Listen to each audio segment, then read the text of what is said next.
Agallamh de nuacht TG4 ag 7. Pictiúr a hain.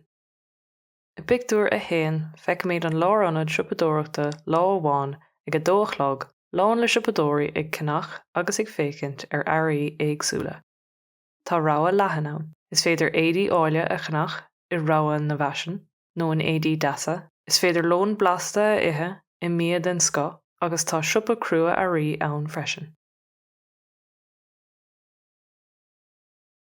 Tá trúr cara. Ciara, Liam agus Seán ina suí ag bun an staire. Tá siad ag tógáil sosa ón tupadóireacht. Pictiúr a dó. Tá an beirt ar an nál chuig na déagóirí. Tá microfón ag duine amháin acu agus camera ag an duine eile. Is léir gur bó TG4 iad. Bhí fríonn siad don trúr an bhfuil gaeilge acu agus an bhfuil cadacha cúpla ceist a chur orthu. Tá na déagóirí lán sásta Agallamh gar a dhéanamh. Pictiúr a 3. Tá síon an taglamh an sin agus is é téama an Agallamh ná saol daoine óga inmh.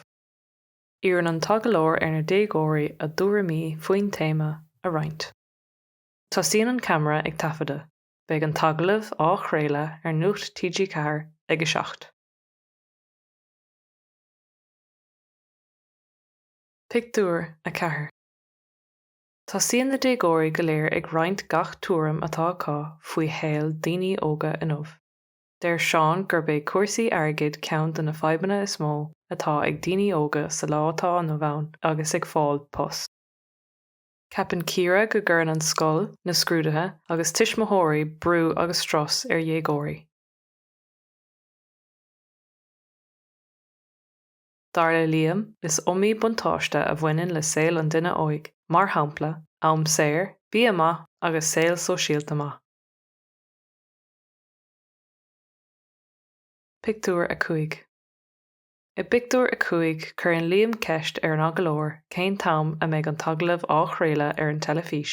Deir an tagalóir go mbeidh sé ar siúl ag 7:00 an oíche sin. Tugann fir an TG4 AD braundáilte ó TG4 do na déagóirí le na muochas a ghabháil leo. Tá siad lán sásta leo féin agus le na néadaí nua in aisce. Pictiúr a 6.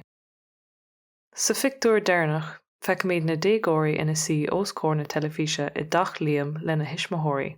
Tá siad ag fécint ar an Agallamh. Ceapann máthair Liam go bhfuil an clár agus tuairimí na néagóirí an spéisiúil. Ní le athair chomh cinnte. Ní raibh is aige go raibh daoine óga faoi bhrú agus ní aontaíonn sé go bhfuil saol deacair ag daoine óga. Is léir gur ábhar chun spóideach é. Ceistena.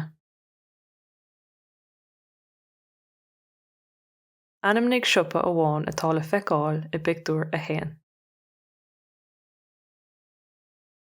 Cad atá I lámh an agalóire I pictiúr a 3. Cad a cheapann máthair Liam faoin Agallamh.